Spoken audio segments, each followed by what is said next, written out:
Pertempuran Balikpapan terjadi antara tanggal 23 hingga tanggal 25 Januari tahun 1942 di Balikpapan, Kalimantan.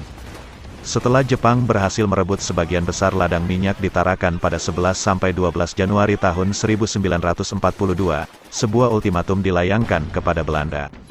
Ultimatum tersebut menyatakan bahwa jika Belanda menghancurkan ladang minyak yang ada di Balikpapan, mereka akan dieksekusi. Namun, ultimatum tersebut diabaikan dan Belanda tetap menghancurkan ladang minyak di Balikpapan sebelum akhirnya mundur ke pedalaman. Alhasil, pertempuran pun pecah, yang mengakibatkan penaklukan Balikpapan oleh tentara Jepang yang terjadi pada tanggal 24 Januari tahun 1942. Balikpapan merupakan salah satu kota penting yang menjadi pusat kegiatan bagi perusahaan ekonomi Belanda di Kalimantan. Di kota ini, ada 2 pabrik pengolahan minyak mentah, pabrik minyak parafin dan pelumas, pabrik cracking, pabrik asam sulfat, dan pabrik penyulingan minyak bumi. Selain itu, ada kilang minyak yang dapat menampung 8 kali lebih banyak dari kilang minyak yang ada di Tarakan. Kilang minyak tersebut mempekerjakan sekitar 7.000 orang pribumi dan 100 pengusaha Eropa. Sebelum Jepang mendarat di Balikpapan, kilang minyak di wilayah ini dapat menghasilkan 1 juta ton minyak setiap tahunnya. Setelah Belanda mengetahui kedatangan Jepang ke Indonesia, pertahanan untuk melindungi fasilitas di Balikpapan pun ditingkatkan. Belanda bahkan membentuk detasemen 6 Brigade Infanteri untuk mempertahankan ladang minyak di sana. Jepang sendiri memang berniat merebut Balikpapan dari genggaman Belanda agar bisa menguasai kilang minyaknya.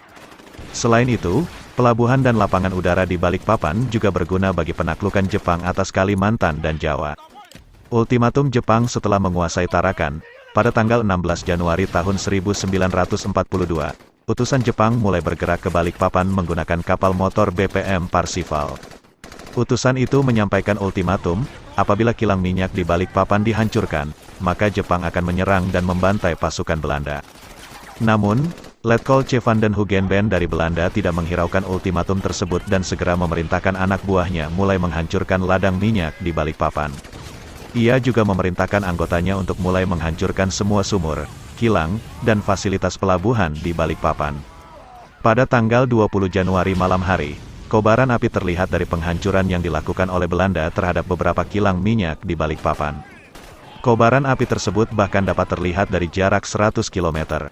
Masih di hari yang sama, proses evakuasi ke Jawa mulai dilakukan. Kronologi pertempuran pada tanggal 21 Januari tahun 1942 sore, Angkatan Laut Jepang mulai meninggalkan Tarakan menuju Balikpapan. Mengetahui hal itu, pasukan Amerika Serikat, AS, diterjunkan untuk membantu Belanda mencegat pasukan Jepang. Mereka berhasil menenggelamkan 3 kapal Jepang, meski diganggu oleh cuaca buruk. Pertempuran Balikpapan meletus pada tanggal 23 Januari tahun 1942. Terlepas dari gempuran pasukan gabungan AS dan Belanda, Jepang tetap berhasil menguasai Balikpapan pada tanggal 24 Januari tahun 1942. Setelah itu, pasukan Belanda sudah ditarik ke pedalaman Kalimantan dan Jepang terus melakukan pengejaran.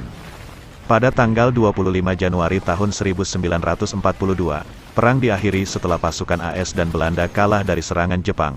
Dalam perang ini, Jepang kehilangan ratusan nyawa pasukannya. Di sisi lain, mereka memenangkan pertempuran.